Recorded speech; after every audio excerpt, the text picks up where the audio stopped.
Hey there! If you're a dog owner here in Richmond, Texas, this is for you. We're going to walk through everything you need to know to find a fantastic trainer for your dog. Training isn't just about sit and stay.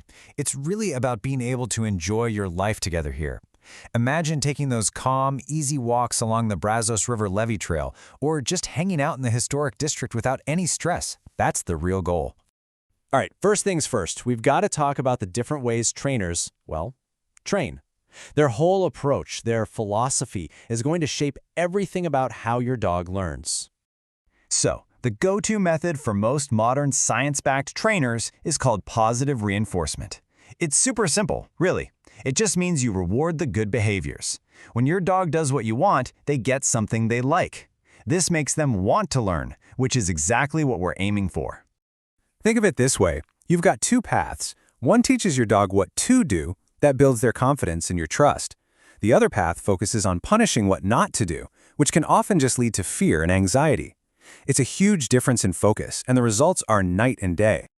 Okay, let's get into the nitty-gritty. What kinds of programs are out there, and maybe more importantly, what's it all going to cost here in the Richmond area? You've basically got four main options. Group classes, awesome for socialization. Private lessons are perfect for zeroing in on a specific problem you're having. Then there's in-home training, which is great because you tackle the behaviors right where they're happening.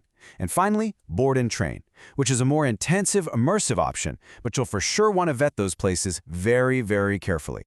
All right, let's talk money. It's a big factor for everyone, right? So what should you expect to pay for dog training around Richmond? Okay, here's a quick look at the average costs you'll find locally.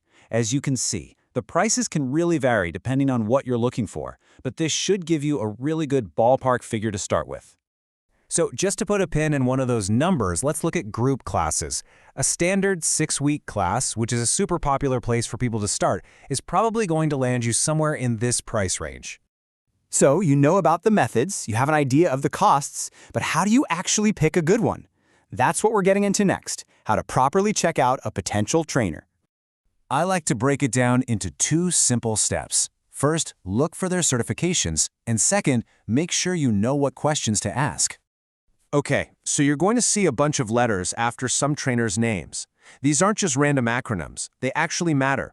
They mean the trainer has passed tests and is certified by a real independent organization. CPDTK is a great one to look for. It stands for Certified Professional Dog Trainer.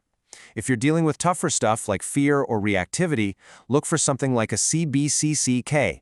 That shows they have more specialized knowledge in behavior. And this is huge. Before you sign up for anything, talk to them. Treat it like an interview.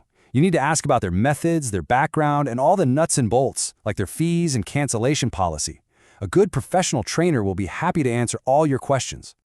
Okay, let's wrap this up by talking about some local stuff.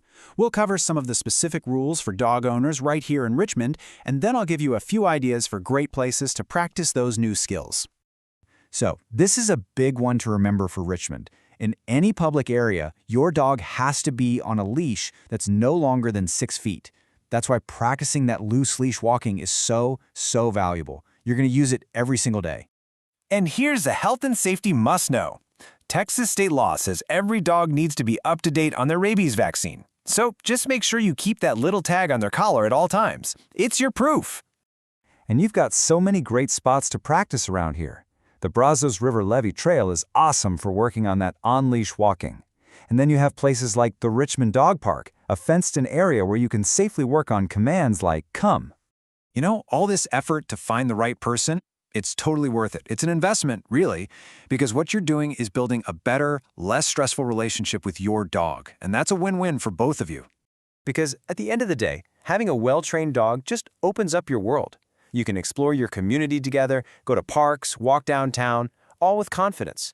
We wish you and your dog the absolute best on your training journey here in Richmond.